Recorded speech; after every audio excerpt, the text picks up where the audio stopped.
Beneath the bustling heart of Mexico City lies a buried world of gods, gold, and empires lost to time.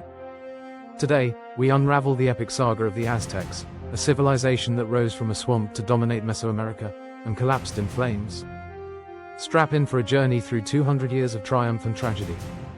Origins, 1325 to 1428, the Aztecs, who called themselves the Mexica, were latecomers to the Valley of Mexico. By 1300, powerful city-states like Texcoco and Azcapotzalco already ruled the region. The Mexica? They were nomadic outcasts, said to have emerged from a mythical homeland called Aztlan. Guided by their patron god Huitzilopochtli, they wandered until 1325, when priests spotted the prophesied eagle on a cactus. But the land was a swampy island in Lake Texcoco. Undeterred, they built Tenochtitlan, literally, place of the prickly pear cactus. For decades, they served as mercenaries for the Tepanecs, a dominant power. But in 1428, a visionary leader named Itzcoatl sparked a revolt. The Mexica, allied with Texcoco and Tlacopan, crushed the Tepanecs, and the Triple Alliance, the Aztec Empire, was born. The imperial machine, 1428 to 1502, the Aztecs didn't conquer through sheer brutality. They mastered strategy, psychology, and politics. Let's break down their empire-building toolkit. Military might. Aztec society revolved around war. Boys trained in combat schools, Telpocali. Elite jaguar and eagle warriors led armies, capturing enemies alive for ritual sacrifice. Their weapon? The macuahuitl, a wooden sword embedded with razor-sharp obsidian. The tribute system conquered cities paid heavy tribute.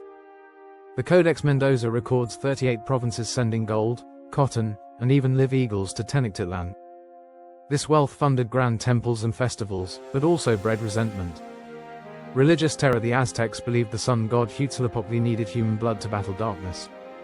Captives were sacrificed atop pyramids, their hearts offered to the gods. In 1487, historians claim 20,000 were killed in 4 days to consecrate the Templo Mayor. Moctezuma's golden age. Under Moctezuma I, 1440 to 1469, the empire expanded explosively.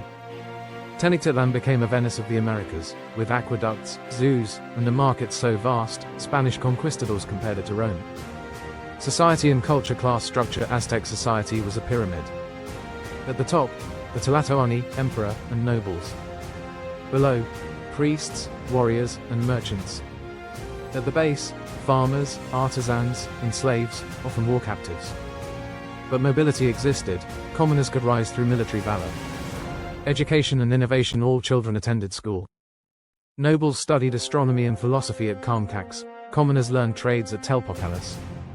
Their 365-day solar calendar aligned with agricultural cycles, and the 260-day ritual calendar guided religious life. Food and economy. The Aztecs ate better than most Europeans.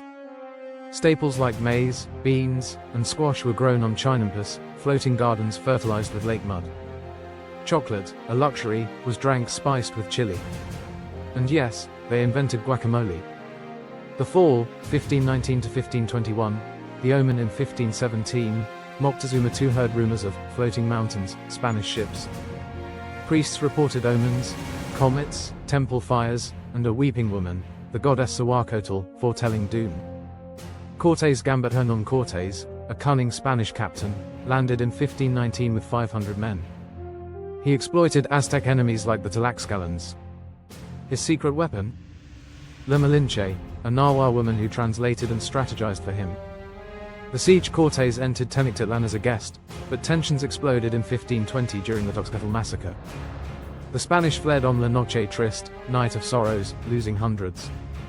But they returned with Tlaxcalan armies and smallpox, a disease that killed half the city. After a 93-day siege, Tenochtitlan fell in 1521. Legacy. The Spanish built Mexico City atop Tenochtitlan's ruins, but the Aztec legacy lives on.